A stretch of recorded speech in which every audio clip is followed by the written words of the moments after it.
क्या आप जानते हैं कि दुनिया की सबसे बड़ी टू व्हीलर कंपनी भारत में कारों की रेस में इतनी पीछे कैसे रह गई? आंसर, असल में ये बात सुनने में जितनी अजीब लगती है, हकीकत में उतनी ही सच भी है। होंडा दुनिया भर में टू व्हीलर सेगमेंट की सबसे बड़ी कंपनी मानी जाती है और कार बिजनेस में भी इसका नाम दुनिया के टॉप ऑटोमोबाइल ब्रांड्स में गिना जाता है। लेकिन भारत में इसी होंडा की कहानी बिल्कुल उलट ही निकली। भारतीय कार मार्केट में होंडा की रैंकिंग सिर्फ 9वें नंबर पर आकर सिमट गई थी। यानी मारुति, महिंद्रा, टाटा, हुंडई, टोयोटा और किया जैसी लगभग हर बड़ी कंपनी होंडा से आगे निकल चुकी थी। और सबसे हैरानी की बात यह रही कि होंडा का मार्केट शेयर घटकर महज 1.4% रह गया, जबकि एक दौर था जब होंडा सिटी को घर के बाहर खड़ा देखकर ही उस परिवार का रुतबा माना जाता था और होंडा की गाड़ियां भरोसे और मजबूत बिल्ड क्वालिटी के लिए मशहूर थीं। दरअसल इसकी वजह सिर्फ एक नहीं बल्कि कई गलत फैसलों की एक लंबी कड़ी थी जो सालों तक चलती रही। कंपनी अक्सर मार्केट के ट्रेंड को समझने में देर कर देती थी और जब तक वह किसी सेगमेंट में सही गाड़ी लेकर आती तब तक कॉम्पिटिटर्स उस मार्केट पर कब्जा जमा चुके होते थे। यही वजह रही कि दुनिया भर में दबदबा रखने वाली यह जापानी कंपनी भारत जैसे बड़े और तेजी से बढ़ते ऑटोमोबाइल मार्केट में पूरी तरह पिछड़ती चली गई। यह कहानी बताती है कि सिर्फ भरोसेमंद प्रोडक्ट बना लेना काफी नहीं होता, बदलते वक्त के साथ सही समय पर सही फैसला लेना भी उतना ही जरूरी होता है। आखिर ऐसा क्या हुआ कि भरोसेमंद इंजन के लिए मशहूर होंडा डीजल कारों की रेस में सबसे पीछे छूट गई? आंसर, दरअसल 2010 के आसपास भारतीय कार मार्केट में एक बड़ा बदलाव आना शुरू हुआ। पेट्रोल की कीमतें लगातार बढ़ रही थीं, जिसकी वजह से ज्यादातर ग्राहक डीजल गाड़ियों की तरफ मुड़ने लगे थे क्योंकि डीजल सस्ता भी था और माइलेज भी ज्यादा देता था। इसी ट्रेंड को भांपते हुए मारुति ने अपनी स्विफ्ट डिजायर को 2008 से ही डीजल इंजन के साथ उतारना शुरू कर दिया था और हुंडई की वरना भी अपने डीजल वेरिएंट की वजह से जबरदस्त पॉपुलर हो चुकी थी। लेकिन होंडा के पास उस वक्त अपने पूरे पोर्टफोलियो में एक भी डीजल कार मौजूद नहीं थी। यही कमी धीरे धीरे उसकी टॉप सेलिंग पेट्रोल गाड़ियों की बिक्री पर भी भारी पड़ने लगी। हालांकि कंपनी को यह बात जल्द ही समझ आ गई कि डीजल मार्केट को नजरअंदाज करके अब आगे बढ़ना मुमकिन नहीं है। इसीलिए होंडा ने अपनी रणनीति बदली और प्रीमियम सेगमेंट से हटकर मास मार्केट की तरफ फोकस करना शुरू किया। इसी सोच के तहत 2011 में होंडा ब्रायो को लॉन्च किया गया और उसके बाद 2013 में अमेज बाजार में उतारी गई, जो होंडा की पहली डीजल सेडान थी और जिसकी शुरुआती कीमत सिर्फ 4,99,000 रुपए रखी गई थी। इस बार होंडा का यह दांव कामयाब भी रहा क्योंकि अगले 5 सालों में अमेज की 5 लाख से ज्यादा यूनिट्स बिक गईं। लेकिन तब तक मार्केट में डीजल की लहर के साथ साथ नए कॉम्पिटिटर्स भी मजबूती से जड़ें जमा चुके थे। ये कहानी साफ दिखाती है कि बाजार का सही समय पर सही ट्रेंड पकड़ पाना किसी भी बड़ी कंपनी की सफलता या नाकामी तय कर सकता है। क्या आप जानते हैं जिस बच्चे को स्कूल में सबसे कमजोर छात्र समझा जाता था वो असल में क्या था? आंसर, असल में बात यह है कि एल्बर्ट आइंस्टाइन का बचपन बिल्कुल भी शानदार नहीं था। सन 1869 में जर्मनी के शहर उल्म में जन्मे आइंस्टाइन को उनके टीचर्स औसत या कमजोर स्टूडेंट मानते थे क्योंकि वो देर से बोलना सीखे और स्कूल में हमेशा बाकी बच्चों से पीछे रहते थे। लेकिन दिलचस्प बात यह है कि इसके पीछे वजह उनकी कमजोरी नहीं बल्कि उनकी गहरी जिज्ञासा थी। जहाँ बाकी बच्चे रट्टा लगाकर चीजें याद करते थे, वहीं आइंस्टाइन हर कॉन्सेप्ट को गहराई से समझने की कोशिश करते थे और यही आदत उन्हें कोर्स में पीछे छोड़ देती थी। म्यूनिक में हुई उनकी शुरुआती पढ़ाई के दौरान उन्हें जर्मन स्कूलिंग का सख्त अनुशासन बिल्कुल पसंद नहीं आया और आखिरकार वो स्कूल छोड़कर परिवार के साथ स्विट्जरलैंड शिफ्ट हो गए। वहाँ उन्होंने ज्यूरिक पॉलिटेक्निक कॉलेज में फिजिक्स और मैथमेटिक्स में दाखिला लेने की कोशिश की। एंट्रेंस एग्जाम में उन्होंने मैथ्स और फिजिक्स के पेपर तो फौरन हल कर दिए, मगर जियोलॉजी, लिटरेचर और पॉलिटिक्स जैसे विषयों में बुरी तरह फेल हो गए। हैरानी की बात यह है कि जब कॉलेज के प्रोफेसर ने उनके मैथ्स और फिजिक्स के जवाब देखे तो वो ये जानने को बेताब हो गए कि आखिर ये सब आइंस्टाइन को पढ़ाया किसने, और जवाब सुनकर वो दंग रह गए क्योंकि आइंस्टाइन ने बताया कि उन्होंने ये सब खुद से सीखा था। यानी जिसे स्कूल कमजोर समझता था वही आगे चलकर दुनिया का सबसे बड़ा वैज्ञानिक दिमाग साबित हुआ। आखिर ऐसा क्या हुआ कि दुनिया के सबसे बड़े जीनियस को नौकरी देने से हर कोई कतराता था? आंसर, यकीन मानिए ये सुनकर हैरानी होती है कि जिस अल्बर्ट आइंस्टाइन ने आगे चलकर साइंस की दुनिया हमेशा के लिए बदल दी, उसे ही एक वक्त पर नौकरी के लिए दर दर भटकना पड़ा। जी हाँ, आइंस्टाइन करीब 9 सालों तक नौकरी की तलाश में जूझते रहे और दिलचस्प बात यह है कि उनकी पूरी क्लास में सिर्फ वही एक ऐसे छात्र थे जिन्हें कोई नौकरी नहीं मिल पा रही थी। सोचने वाली बात यह है कि जो शख्स गणित और भौतिकी के सबसे मुश्किल सवाल पल भर में हल कर देता था, उसे कोई भी संस्थान नौकरी पर रखने को तैयार नहीं था। दरअसल इसकी वजह यह मानी जाती है कि आइंस्टाइन का पढ़ाई और सोचने का तरीका पारंपरिक शिक्षा व्यवस्था से बिल्कुल अलग था और उनके कुछ प्रोफेसरों के साथ भी उनके रिश्ते सहज नहीं थे, जिसकी वजह से उन्हें अकादमिक सिफारिशें मिलनी मुश्किल हो गई थीं। लेकिन कमाल की बात यह है कि यही आइंस्टाइन आगे चलकर इतने बड़े विचारक बन गए कि एक दिन उनके दरवाजे पर इजराइल का राष्ट्रपति बनने का प्रस्ताव लेकर एक इजरायली राजदूत आ पहुंचे। जरा सोचिए, जो इंसान कभी एक साधारण नौकरी के लिए तरसता रहा, उसे एक पूरे देश की अगुवाई करने का प्रस्ताव मिल गया। ये किस्सा हमें सिखाता है कि शुरुआती नाकामियां किसी की असली काबिलियत तय नहीं करती, बल्कि वक्त आने पर वही काबिलियत इतिहास बदल देती है।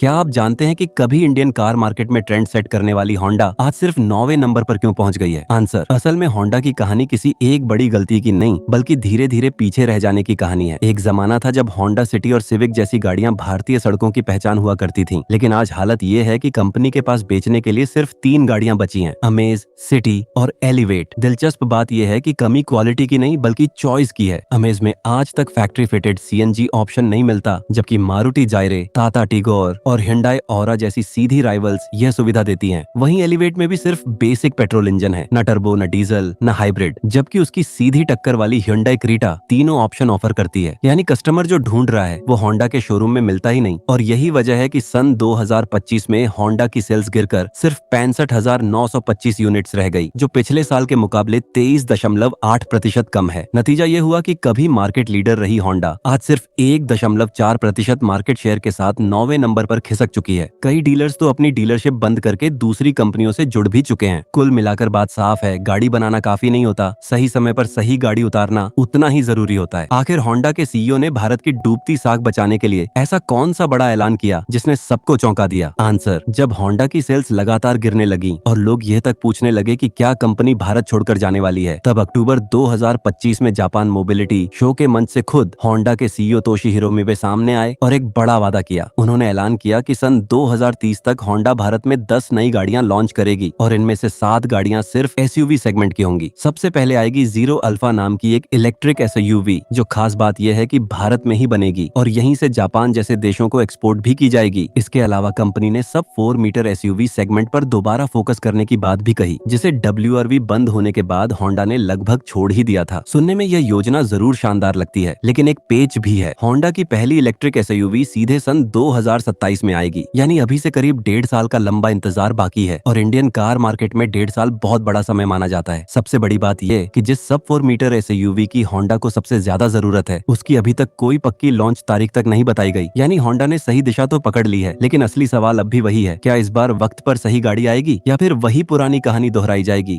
क्या आप जानते हैं कि जिस पैलेस के अंदर एक गरीब प्यून का बेटा कभी झांक भी नहीं पाया था, आगे चलकर उसी से इंस्पायर होकर उसने पूरी दुनिया की सबसे लग्जरी होटल चेन कैसे खड़ी कर दी? आंसर, जरा सोचिए, आज से करीब 100 साल पहले एक 7 साल का बच्चा मैसूर पैलेस के गेट के बाहर खड़ा होकर बस इतना चाहता था कि एक बार अंदर जाकर उस शानो शौकत को अपनी आंखों से देख ले। लेकिन दरअसल वो पैलेस राजघराने की मिल्कियत था और वो बच्चा एक मामूली सरकारी प्यून का बेटा था। इसीलिए उसकी ये छोटी सी ख्वाहिश कभी पूरी नहीं हो पाई। यकीन मानिए, उस वक्त किसी को अंदाजा तक नहीं था कि यही बच्चा आगे चलकर इतिहास बदल देगा। इस बच्चे का नाम था कृष्णन नायर, जिनका जन्म 1922 में केरल के कन्नूर के पास एक छोटे से गांव में एक टूटी फूटी झोपड़ी में हुआ था। उनके पिता एक सरकारी प्यून थे और मां नारियल से तेल निकालकर बेचा करती थीं, जिसे उनके हाथों में छाले तक पड़ जाते थे। हैरानी की बात यह है कि इतनी गरीबी के बावजूद कृष्णन ने स्कूल को अपना मंदिर बना लिया और पढ़ाई में इतना कमाल दिखाया कि वहाँ के राजा ने खुद उनकी हायर एजुकेशन का पूरा खर्च उठाने का फैसला किया। यहीं से कृष्णन की जिंदगी की असली कहानी शुरू होती है। कमाल की बात यह है कि बचपन में जिस पैलेस के अंदर वो कभी नहीं जा सके, बरसों बाद वही यादें उनकी सबसे बड़ी प्रेरणा बनी और उन्होंने अपना खुद का पैलेस होटल खड़ा किया, जो आगे चलकर द लीला होटल्स के नाम से दुनिया की सबसे बेहतरीन लग्जरी होटल चेन बन गई। आखिर ऐसा क्या हुआ कि एक होनहार कॉलेज स्टूडेंट ने पढ़ाई बीच में ही छोड़कर बर्फीली पहाड़ियों में सेना की नौकरी करना बेहतर समझा? आंसर, दरअसल कृष्णन नायर का सपना था कि वो कॉलेज पूरा करके एक अच्छी और इज्जतदार नौकरी करें। इसी सपने के साथ उन्होंने मद्रास के गवर्नमेंट आर्ट्स कॉलेज में एडमिशन भी ले लिया था, लेकिन शायद किस्मत को कुछ और ही मंजूर था। उनकी फैमिली फाइनेंशियली बहुत स्ट्रगल कर रही थी, पेरेंट्स की उम्र भी बढ़ रही थी और घर को जल्द से जल्द सहारे की जरूरत थी। इसीलिए 1942 में महज 20 साल की उम्र में कृष्णन ने कॉलेज को बीच में ही छोड़ दिया और ब्रिटिश इंडियन आर्मी ज्वाइन कर ली। दिलचस्प बात यह है कि उन्हें एक सिविलियन वायरलेस ऑफिसर के तौर पर एबटाबाद की बर्फीली पहाड़ियों में तैनात किया गया, जहां उनका काम था एलाइड आर्मी के गुप्त और क्रिप्टिक मैसेजेस को सुनना, उन्हें डिकोड करना और हेडक्वार्टर तक पहुंचाना। जरा सोचिए, पहली बार उनकी जिंदगी में चीजें सेटल होती हुई दिख रही थीं। वो फैमिली को पैसे भेज पा रहे थे और खुद भी 3 वक्त का खाना पा रहे थे। लेकिन ठीक इसी दौरान केरल में एक भयानक अकाल आ गया, जिसमें करीब 400 लोगों की जान जाने की आशंका थी। सबसे तकलीफ देह बात यह थी कि जहां कृष्णन को आर्मी बेस में खाना गारंटीड मिल रहा था, वहीं उनके गांव के बचपन के दोस्त और अपने भूख से तड़प रहे थे। यही घटना कृष्णन नायर की सोच और आगे के फैसलों पर गहरी छाप छोड़ने वाली थी, जिसने उन्हें एक बड़े मकसद की तरफ धकेल दिया।